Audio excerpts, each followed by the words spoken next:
From Carry the Load, these are lessons from the front. Stories of service and sacrifice from our military, veterans, first responders, and their families.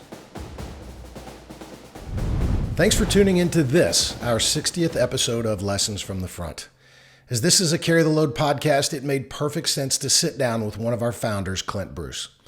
If you've never met or heard Clint speak, let me set it up this way. Naval Academy, check. NFL linebacker, check. Navy SEAL, check. Entrepreneur, check. Father to 3 girls and a husband to a committed and patient wife, check.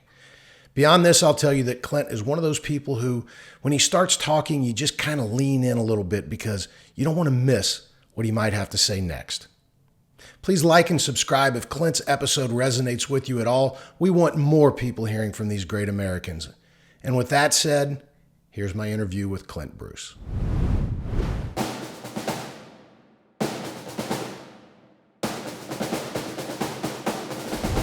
No self-deprecation. Were you a good SEAL? I wouldn't have. I mean, I jokingly consider it depends on how you're measuring it, right? From the hardcore operational skills, it wasn't hard to find someone that could run faster, swim faster, shoot better, climb higher than me. I try to be good in the consistency things, taking care of the boys, understanding the mission, equipping and because they do the work anyway, right? So, I'd like to think so. Okay. I'm not avoiding your question. I just don't spend a lot of time reflecting on it. Yeah, I just kind of rely on it. Okay. Like I'll do That's fair. as an O. I tend to measure O's by how many of the guys would work for you again, right? And as an officer. O as an officer, and I stay in great touch with the guys I got to serve with, and what a privilege it was. So, I didn't suck. So then what made you, and I would agree, Mm-hmm. I think, measuring their willingness to pick up the phone when you call, their willingness to be there if you need them. Or reaching out to me when they need something. Like Absolutely. That's the metric for me, is like who knows they can call me and does So it. then what made you a good SEAL? I love the mission, and I love the guys, and I love being able to attack problems creatively with the resources made available to us. And one of those resources is this incredible demographic of warfighter, called the Navy SEAL and the SWIC, and the intelligence officer that are with us, and the Marines that we worked with, right? I love attacking hard problems with great teammates. And to do that, that's what I always loved about football. And to do that on a no-fail terrain against an ideological adversary was in some ways kind of the peak of existence or purpose to me. And that's what I loved about it. Tough question. Mm-hmm. I've never asked you this. We've never talked about it. Okay. Did you ever lose a man in service? Not during an op. No. Really fortunate from that perspective. I've been close by it. Have been in the community when it happened, right? But never like some of my friends have had to endure, like in the midst of a mission where you got a steep fight, and never had to endure that. Did you ever lose a man in your unit? Yeah. Oh yeah. Yeah. We lost a lot. Lost quite a few. I say a lot. Over time, we've lost a lot. During our, we lost guys. Did you ever have to make that phone call to somebody's family? Yeah. I had to. I think she'd be okay with me saying this, but I went down and told Taya that we lost Chris and the kids, and man, that that casualty officer job is just heartbreaking. And I'm amazed. I've always been amazed at the strength of our women and our families, and that night was no different. Watching her and Chris's parents just be heroic and epic, despite this unbelievable heartache. But all of us have done that notification job. It is a club no one wants to be a part of. And you just try to do it. And since then, I've had to be the guy that calls other guys and say, hey, this just happened, right?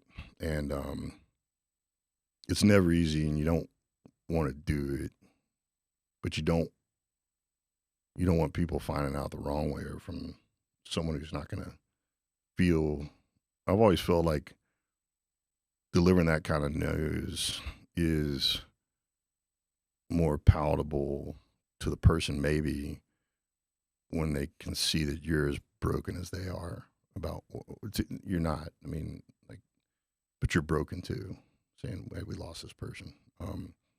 But I would tell you that like a lot of the casualty, all the guys who've been that notification casualty, Keiko, that's the stuff we'd never ever want to do again. Did you learn anything about yourself when you had to do it? No, I love that question. One of the questions people ask me all the time is like, "What did I learn in the SEAL teams? What did I learn from these things?" I didn't learn. Here's what I learned during those moments.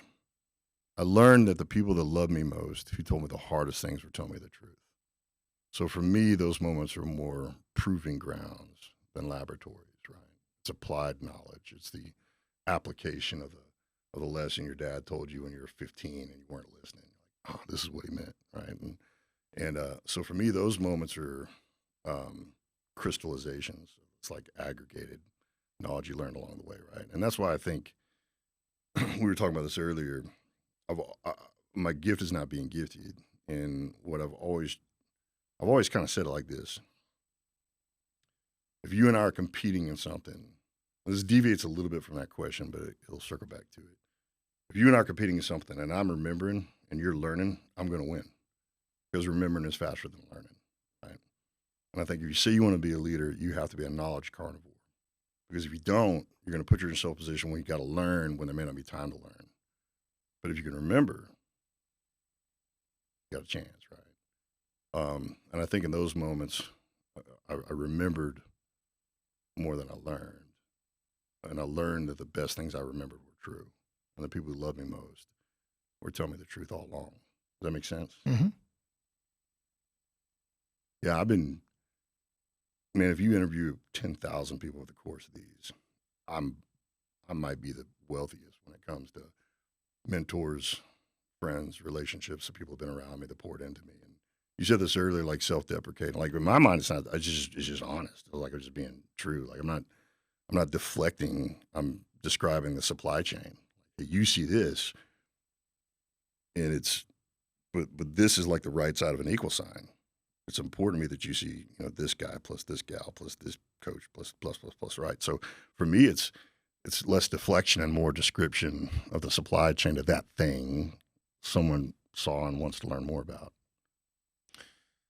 Was there anything that in the teams you didn't get to do that you always wanted to do? Oh, there's so much. Like I would love to have done more operations. Love to have. I think all of us wish we'd have done more and given a chance to, hunt more bad guys and work with there's a laundry list. I feel that same way about football. I wish I'd been able to make more tackles and all this other stuff. Like if you ever do anything you love, you're always going to feel like you didn't get to do enough of it. So, but yeah, I mean, I try to find ways to stay connected to the things I love that help make me, because I don't want to lose those lessons it taught me while I was doing it, if that makes sense. So the lessons that you were taught, let's talk about the training. There's been a lot of stuff in the news lately, about the teams. Some people are kind of giving it the old, it's so hard, and that's what's contributing to the mental, challenges. And it's supposed to be hard. I don't disagree. Yeah, but I mean, honestly, the first thing that comes to mind when I see a lot of that stuff is the criticism that came from this one guy towards the police about the way they conduct themselves. And they said, they invited him out and said, why don't you come through some of the training? Yeah, empathy's a heck of a thing. It is a heck of a thing.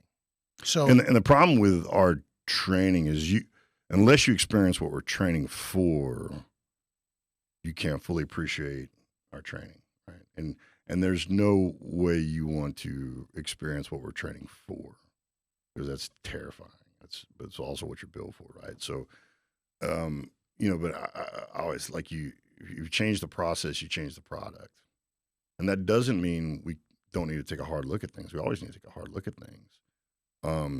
But if you look at the number of men that have made it through Hell Week, vice the ones that we've lost during Hell Week, the statistics are wildly for how we do things. And the men that we lost during training it's tragic. It's heartbreaking. I'm not marginalizing any of that. But the numbers wildly represent success, in a process, and therefore the product, right? And it's interesting to me that the harshest critics are the ones that have never done it, never experienced it, nor been where we do our work, right? I mean, it is so important that you understand the limits of your capacity before you're tested at that capacity in a no-fail environment. And that's what Hell Week and training is built to do, is to pre-familiarize the human performance machine, body, brain, mind, soul, with that this and no further moment before you get to that this and no further moment. Do you think these young kids, though, do they really, really understand what they're signing up to? I don't think so. I don't think I did. Did you? I don't think I did, right? I mean, I think maybe the difference between me and some of the young folks today is I knew I didn't know, right? Mm-hmm.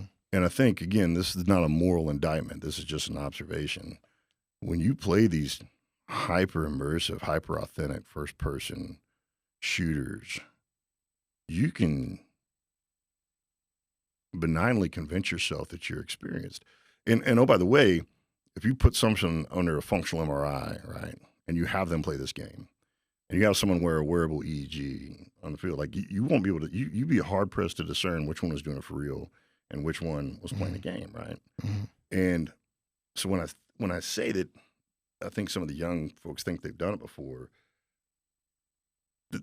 there's a physiological element to that. Like from the brain's perspective, they have done it before, right? And so again, it's that double-edged sword of understanding kind of neuroscience in the brain, which I'm not representing that I do, by the way.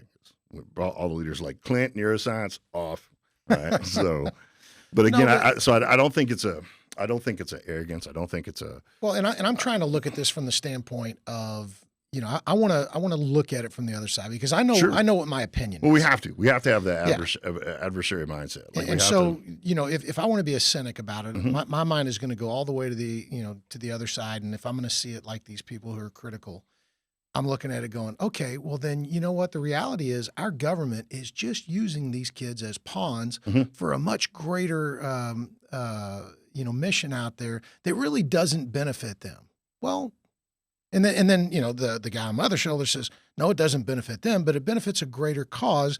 And to quote our old friend Woody Williams, the cause is greater than I, which we need more of, in my opinion. So, I try to look at it from both sides, but I really do. I have a hard time, with these people who are so critical of the man in the arena. Yeah.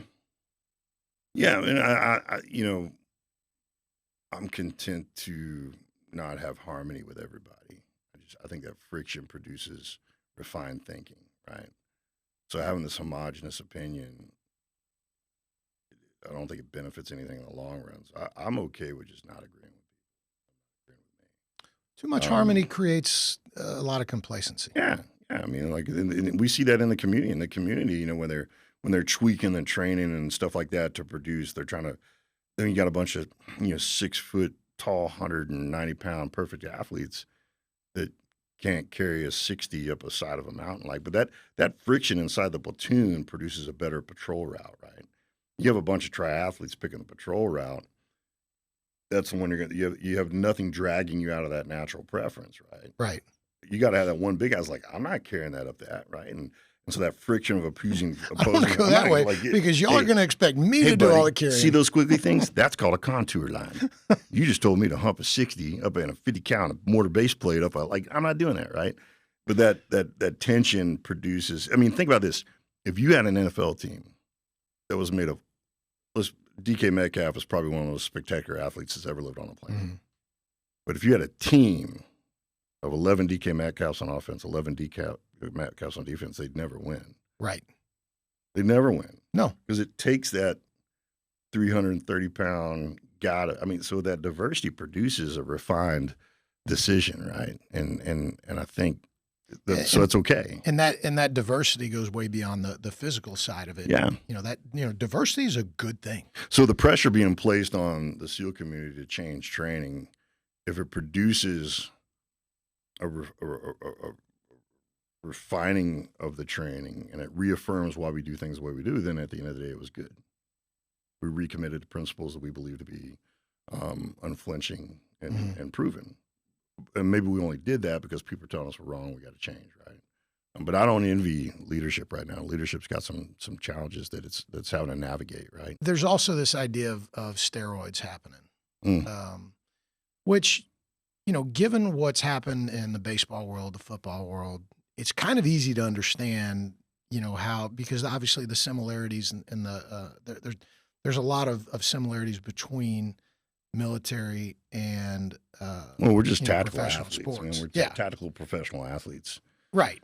And so, when you look at it that way, and that's a really good way to put it, but it's easy to see how people, hey, I want to keep performing. Mm-hmm. I want to make sure this guy to my left and to my right are not leaving me behind because I'm just not able to perform. Yeah.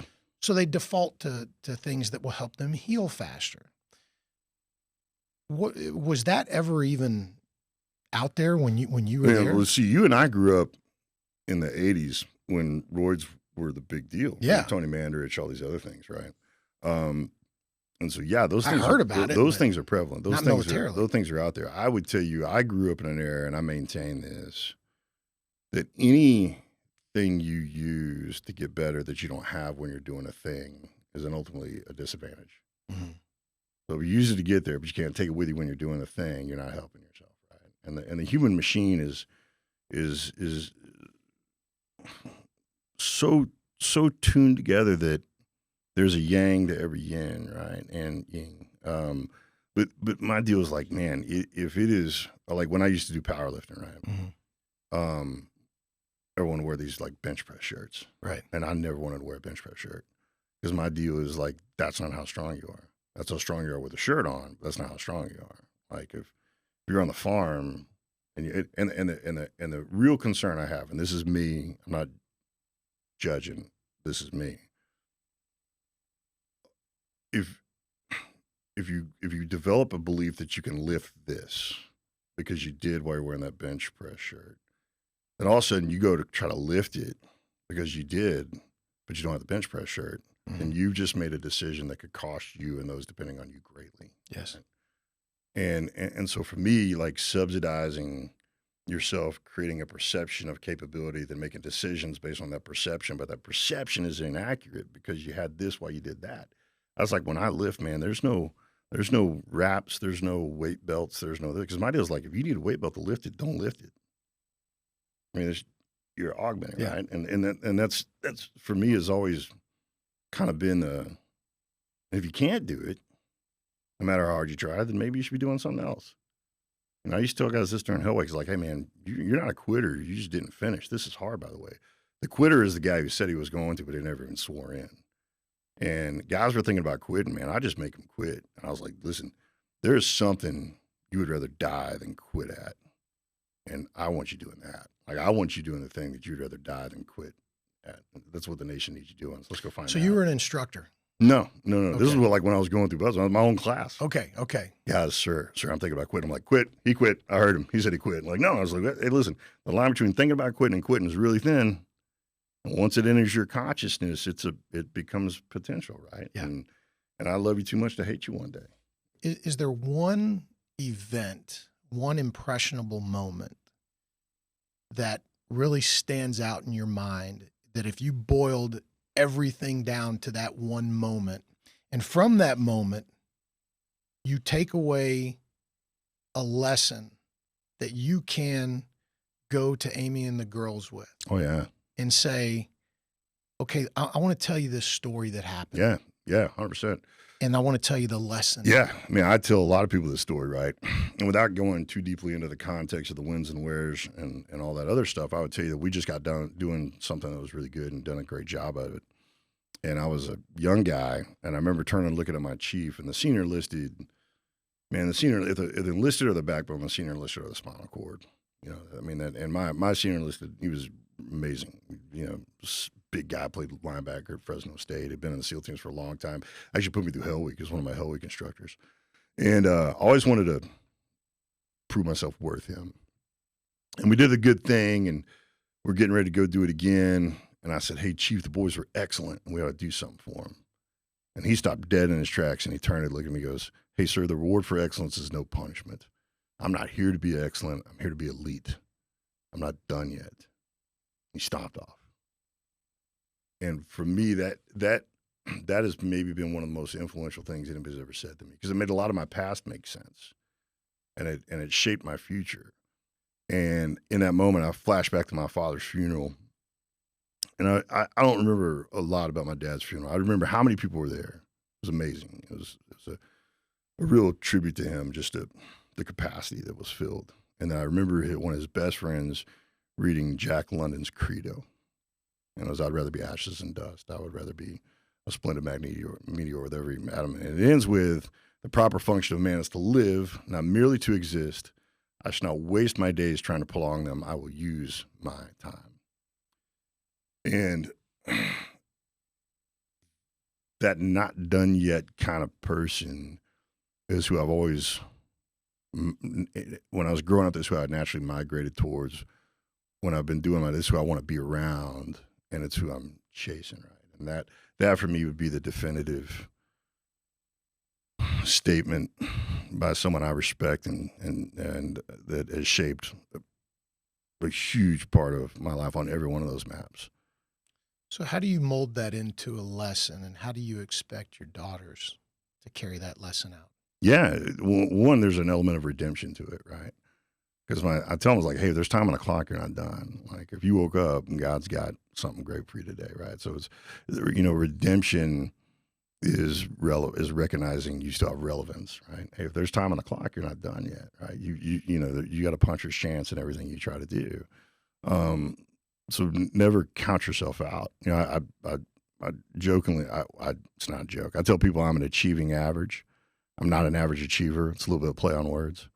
When I say I'm an achieving average, what I mean by that, if you aggregate all my gifts and abilities, you'd find me to be a high C or a low B in just about everything except for looks. I'm good looking. I get it. I know y'all be like, "He's a handsome." I'm like, I know.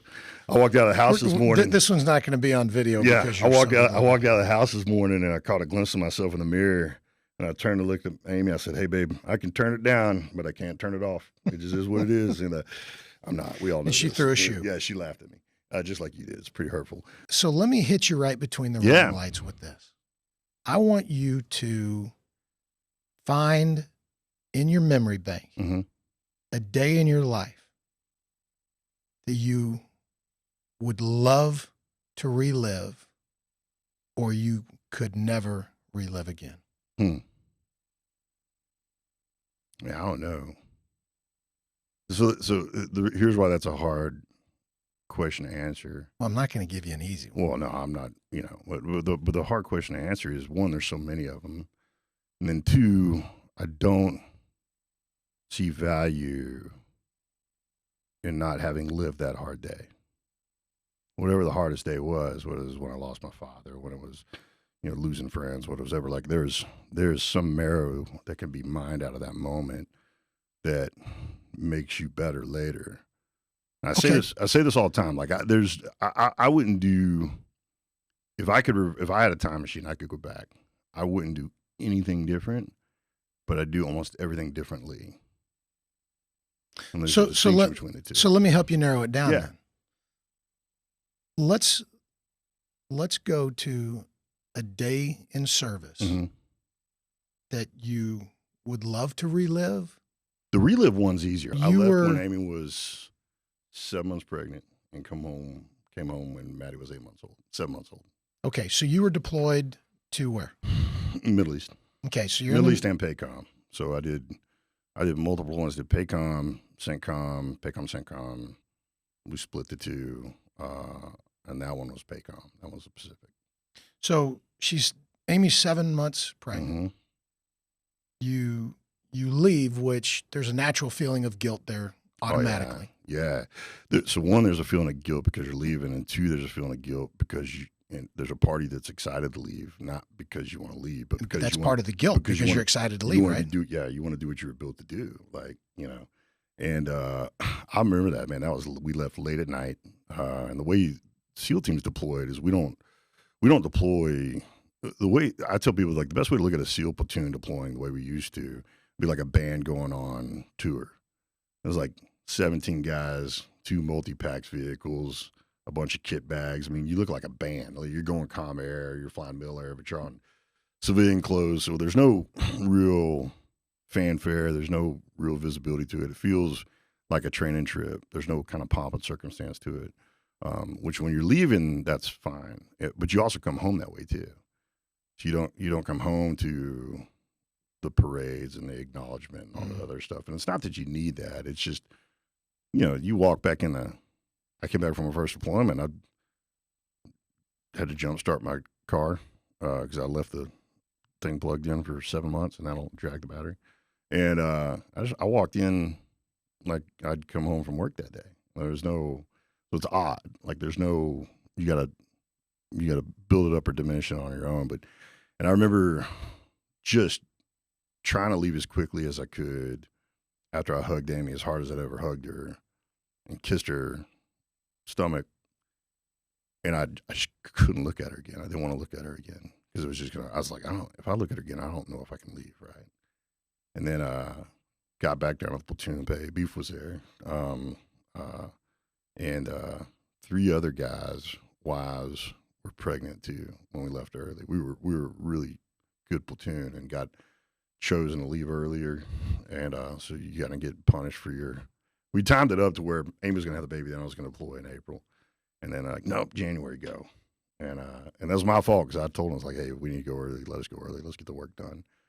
And I walked in platoon bay, and those 3 guys walked in, and we were all just like devastated because we all knew we weren't going to be there for our kids. And then in the back of your mind, there's a part of you that's going, am I going to make it back? Right. I mean, so you're trying not to think about that too much, but you think about it a little bit. Right. But I had this kind of like Hollywood image of what seeing my daughter and seeing Amy again would be. And, I was going to change into my summer whites and then come off the plane in uniform. And I remember as I got closer and closer to Dallas, I cared less and less about what I looked like when I saw Amy and Maddie and just wanted to see them. I was like, man, that's a minute and a half changing into a uniform that doesn't mean anything to her that I could be holding her, right? And so I'll never forget. We've got pictures of it. And Amy was amazing. She'd moved back home by herself. She'd had a baby without me. And so it was pretty surreal. It was pretty amazing. And I remember when she had Maddie, it affected me operationally. I had to work really hard I've always felt like aggression is a good tactic, right? When in doubt, blitz. When in doubt, attack. Marine Corps 101, ambush, fight in the ambush. The one thing they didn't think you were going to do is charge them when you get ambushed, right? And so I've always kind of had that ethos.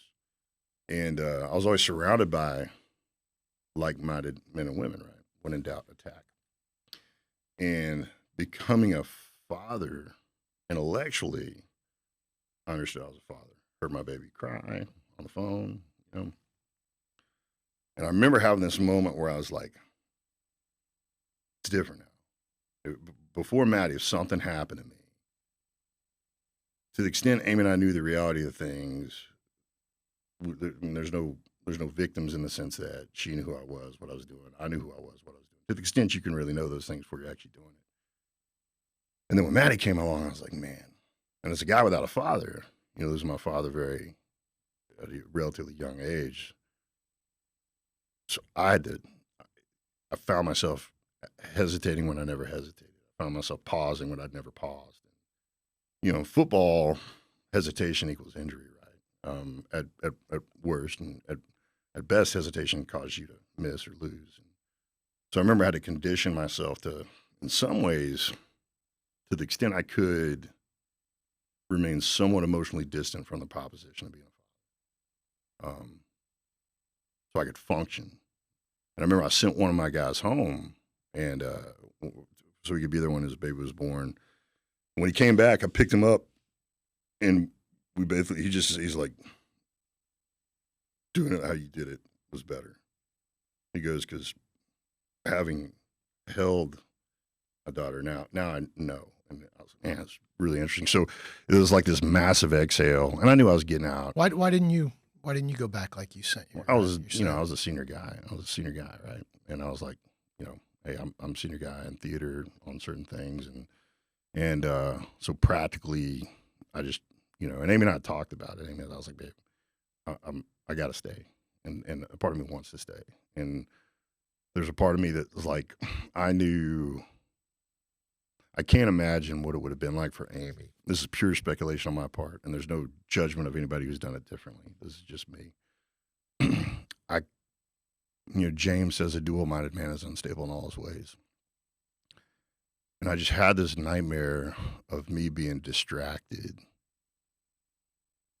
when Amy's delivering our first daughter, and them sensing it, and them knowing like, hey, Dad's here, but he's not here, right? Like, let's hear it.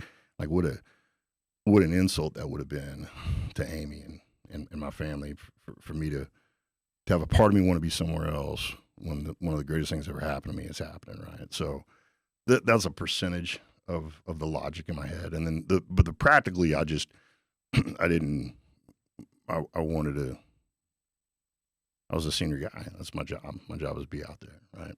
So those are the hard decisions in life, though, that I think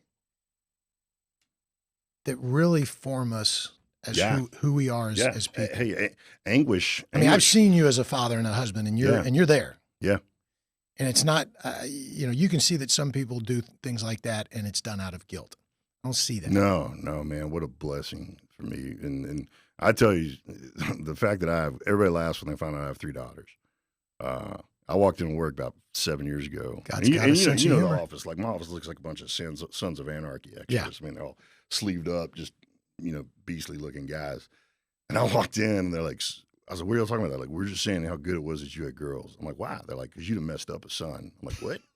Like, no, it's a compliment. Like, how is that possibly a compliment? They're like, no, it's just, you messed up a son, but you're a great girl dad. I'm like, it's not getting better. I'm like, y'all are all fired, but come back tomorrow because I don't know how to do anything that we do, right? And but I will say, man, I needed those girls, man. Like they softened me, they smoothed me. I think you got a counterpoint. The counterpoint to brutality is beauty, right? And for me, being a bit of a brute and involved in brutal things, I needed that juxtaposition, like that counterbalance. Yeah, I want to come back to something you said that kind of ties into everything you talked about indirectly, and you made the reference about fear being good. Yeah, fear is a signal.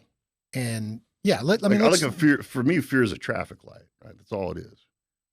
It's a inflection point, right? It triggers decision-making time. So fear is like saying, hey, I want to be fearless is like, hey, I want to drive like we're in India. Like there's no, you just freaking, big guy wins, right? So for me, I as a guy who dealt with fear and insecurity most of my life, putting fear in its right place, I didn't want to make it go away because I recognize it as a signal. So I've always taught the girls like, hey, I don't like the word fearless. And I'm not judging it when people like one of the best books on the planet about the SEAL teams is Fearless, about Adam Brown. And it's just an amazing story. But I said, from a practical perspective, fearless is like limitless. Like there are limits. They're just not what you thought they were, right? Unbroken. We're all broken and we're better for it, unbeaten. That's not true. You just, we're all beaten, right? So for me, and I'm a words guy, I think words matter. But so for me, fear is a signal. Then after fear, you really only have 2 roads. You have ready and you have afraid. You have that fear moment. And then not doing anything, not knowing what to do. That's when you start kind of drifting down towards afraid. And I don't like afraid, right? I love ready over afraid. And ready is what happens when you have training, teammates, resources, plans, and faith, right? So fear, crossroads, afraid or ready. And you can equip yourself to be ready. But dulling that fear sense I don't think is a healthy thing. And it's like, tell me about the most scared you ever were and how you utilize that whole concept of embrace that fear. Yeah. To address it. Yeah, I would tell you the most fear I've ever experienced is financial fear. Like I'm kind of gifted or familiar with physical fear, and I'm predisposed towards that. Being an entrepreneur is the scariest thing I've ever done. So I was operating in a capacity of risk that I was familiar with, right? And all of a sudden, first and 15th, and having to generate the revenue, and knowing that if I make a mistake, it's going to affect the households of that, their bills and stuff like that. Like that, there have been a lot of times over these last few years where I'm like, it's for me, it's been moments that are scarier than cracking that ramp at 20,000 feet and jumping out at night, right? Some of that's a byproduct of familiarity. Some of that is byproduct of predisposition. Some of that's a byproduct of every time I looked to my left and right, there was someone I could ask about the risk we incurred physically. And it's not that I didn't have those mentors available to me on the boardroom. I just didn't know who to ask or when you had a question, it was already too late, right? Because you got this hubris or this perception that everything's gonna be okay. And then there's a surprise, root canals, flat tire brakes. There's just, so for me, I've experienced more fear on having been a provider than a protector. Yeah, but you talked about the fear of, being, very high up in a, pitch dark night. Yeah. You got to jump out of a perfectly good aircraft to land in a place that you've never been before. How did that fear that you experienced there I see prepare you for that financial fear? Yeah. So my favorite weapon is a map. Because if I have a map, I have everything. I know where the bad guy will be. I know where I'll come in, what to bring, what to leave. I know how to get home. And if you have a map, the worst you'll ever be is wrong, but you won't be lost. And wrong and lost are different. I've been wrong and I've been lost. I was an officer, land nav. We get lost all the time. It's a meme. Is that how you say it? Meme. Thank you. And so if you're lost, it's terrifying. It's paralytic, right? But if you're wrong, it's just a matter of acknowledging it, understanding where you are, where you're supposed to be, availing yourself to the wisdom of those who've been where you say you want to go or are there now, and the camaraderie of those who say you want to get there as much as you do. And so that process, the way I kind of describe my life, and I'm bringing it back to your question because it's a great question. I'm just setting a framework so that I can answer it better. I kind of define my life with, there's 4 maps that matter most to me. That one, they are generally descriptive of my life, but 2, they're the terrain with which I make decisions, plan, and assess now. And those 4 maps are the ball field, the battlefield, the boardroom, and the breakfast table. And for seasons of my life, the ball field and the battlefield were literal, being a football player and being a member of the military and special operations community. And the boardroom is the business aspects, the provisional pieces, and the breakfast table is the most important. So for me, the ball field was being an athlete. Now it's taking care of myself mentally and physically so I can take care of others. The battlefield was being a member of the military. Now it's protect those who've been entrusted me morally, mentally, spiritually, physically. The boardroom is now provide for those who've been entrusted me. And the breakfast table is the most important, which is being part of a family that loves me and that matters to others, right? And I think most of life is just having exes worth going to and people worth going with, and you bounce around towards Jesus till you meet him. Now, to bring it back to your question, and it took me so much longer to figure this out than it should have. What works, the boardroom and the battlefield are maps. That's all they are, right? And so what works here should work here as well, And so I tell people, it's like, hey, a map of the ocean is called a chart, but it's still a map, right? So for me, when I started to experience that, that near paralyzing fear, right, when it came to finances, is, hey, just the geography. Here's how I got to the high ground on the ball field and the battlefield. I found and followed the right people to the right places and became my version of what I love most about them. And I remember when I was at that true crux of just really fear, maybe the most I'd ever felt it. I kind of go, okay, well, here's what worked on the ball field, and here's what worked on the battlefield. So I'm going to bet the farm it works on the boardroom too. And I started finding and following people to the right places and became my version of what I loved about them. So the repetitions that I'd gone through on the ball field and the battlefield, they mapped perfectly over to the boardroom. The only thing difference is, return on effort, the time it takes, right? Yeah. It's funny because you a lot of the things you talk about, and I hear the achieving average and you don't have a lot of talents in this, that, and the other. But let's be honest. I mean, you've achieved things that not many people can say they have. So when I say I'm average, I'm not acknowledging the things I've been blessed to be able to do. I mean, you can will yourself to play football. You can't necessarily will yourself to. You got to have some gifts, right? Right. And now, what gifts I do have, I maximize, like I optimize. And one of the reasons I maximize and optimize them is because I'm never as gifted as the person. Rarely am I ever as gifted as the people I'm running around with. Yeah, and I think that for you, that mental strength is probably something that is what sets you aside from a lot of other people. Because I mean, I hear what you're saying. You know, you're in the midst of some of the greatest athletes in the world in professional football, but you know, you're not a Hall of Famer. But but yet you've been somewhere that very few people can say they've ever been. Yeah, I think I've done a good job of not limiting myself and being willing to deal with the consequences of being wrong. Like, Say that again. That's a big statement. Yeah, I think I try to do a good job of not limiting myself and just being willing to deal with the consequences of being wrong.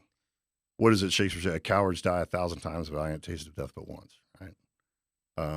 So for me, I was like, all right, let's figure it out. Like, you know, so I've always, if I do have a gift, I can take extraordinary amounts of pain.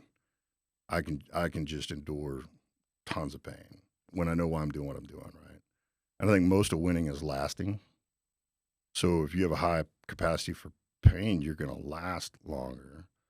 And most people decide they're not going to make it instead of just holding on a little bit longer. Like, we have these runs, y'all have them in the Marine Corps too, but we have these conditioning runs and they're awful because to the viewer, I'm not a gazelle. I don't know if y'all know this. I'm not a gifted runner. And they're like, he can run for days. Like, it's not true. But we have these runs that are always really long and they do this. It's brutal, but they do this thing. You make this run. It's like 8 miles, soft sand, all this other stuff. And you always kind of stop at the gates to the compound. And there's always this run. It happens 2 or 3 times where in your mind, you're like, almost there, almost there, almost there. And then the instructor keeps running. And dudes just turn left and they quit. Because it wasn't over when they thought it was going to be over. And they're like, I don't know how far we're going to run. I don't think I can keep running. So they just quit, right? They check out. And during those runs, they may run maybe another 100, 200 yards. I remember. Yeah. And I was just like, dude, can you imagine that? Like quitting before you're done because you don't know when you're going to be done. Like, I was like, I'm not. Well, that's where I learned the importance of making sure you keep something in the tank. Oh yeah. You know, our IOC indoctrination run was like that. Yeah, it's all hard.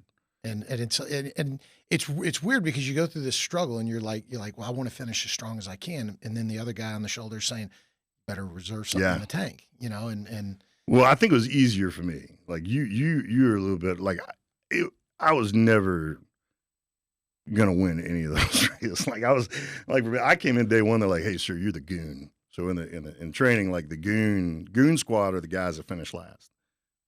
And the instructor's like, you're the goon. So wherever you are, you and everyone behind you is gooned. I was like, well, that sucks. And but typically the goon, I can't ever get out of this. But then what would happen is like I'd keep some in the tank, and towards the end I'd sprint and like goon the whole class. And they're like, I was like, yeah, what's up now?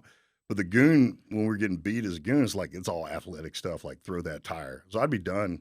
Like I'd win the first goon squad thing, like carry that telephone pole. I'm like, all right, I look like shooting Vision Quest, man. I carry this thing, right? So all the goon beatings advantaged me athletically. And but I was never thinking I was going to win any of those races. I want you to imagine yourself at the church. Mm-hmm. You are at the pulpit. Mm-hmm. You're looking out over the congregation, and there's a coffin. Mm-hmm. There at the altar. You're the one that's in the coffin. Mm-hmm. And you're the one that's delivering the eulogy. Mm. What are you saying about Clint Bruce? Done. Just that simple? Yeah. And everything until that date is not done yet. And so done.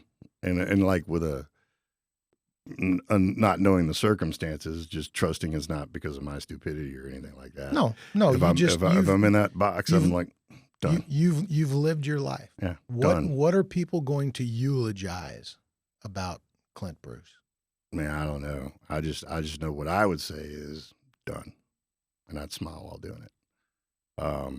I think people can say a lot of things, like he borrowed $1 from me for lunch every day in high school, compounded interest. That's probably like $37,000. I owe that person now, right? Like, I want him to say something. I don't want to script it for him. I just want to be. I want to be someone that most people have something to say about. That's generally positive. Right? But yeah, man. And what are those things? I don't know. That's what would you say? I mean, like I don't know. I'd want them to be virtuous, and I'd love for people to say Clint made me feel ...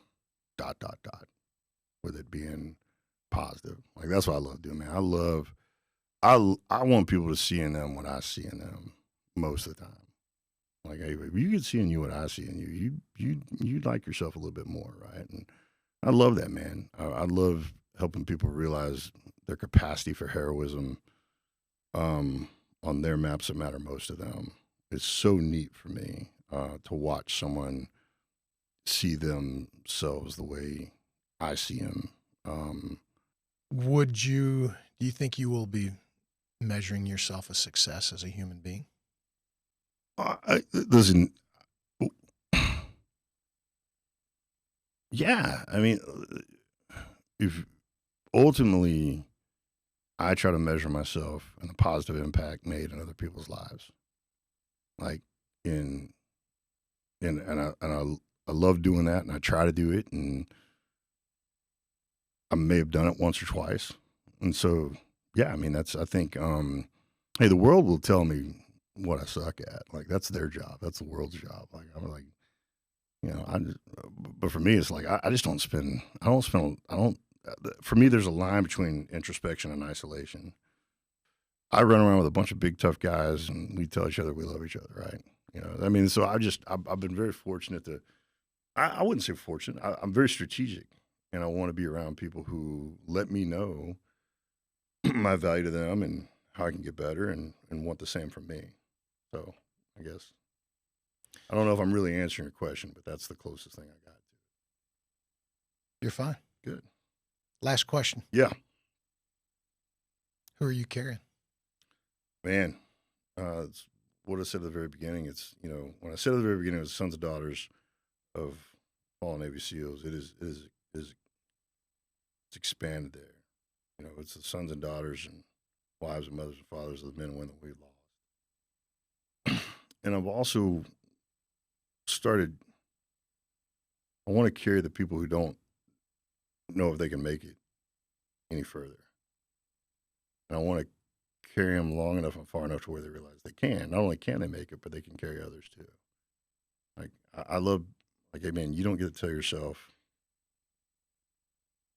You don't get to, we have these friends and they go, man, maybe everybody. I think virtuous people want to count more than they cost. And the problem with being lost is when you feel lost for long enough, you'll start telling yourself that virtue will reemerge with this deeply flawed logic. And I'll say, maybe everybody would be better if I stopped costing them so much. When I tell people, it's like, hey, you can ask that question, but you don't get to answer it for me. Like, that's my question to answer. And there's no scenario where I'm better without you. So hang in there. The next win's coming in some way, right? And I think that's how we should use our time. I think when you've lost people, and this is one of the things I always loved about Carry the Load, and everybody was kind of attracted to it, because it's so much bigger than me and Steve and Coleman. I mean, it's this amazing thing, is the worst thing you could ever do is waste time those you miss most no longer have. Don't waste it. And I believe the only way you waste time is when you're lost. When you're wrong, you don't waste time. And most time I feel like being lost is a choice. You're just choosing not to build a map, find a map, use someone else's map to make your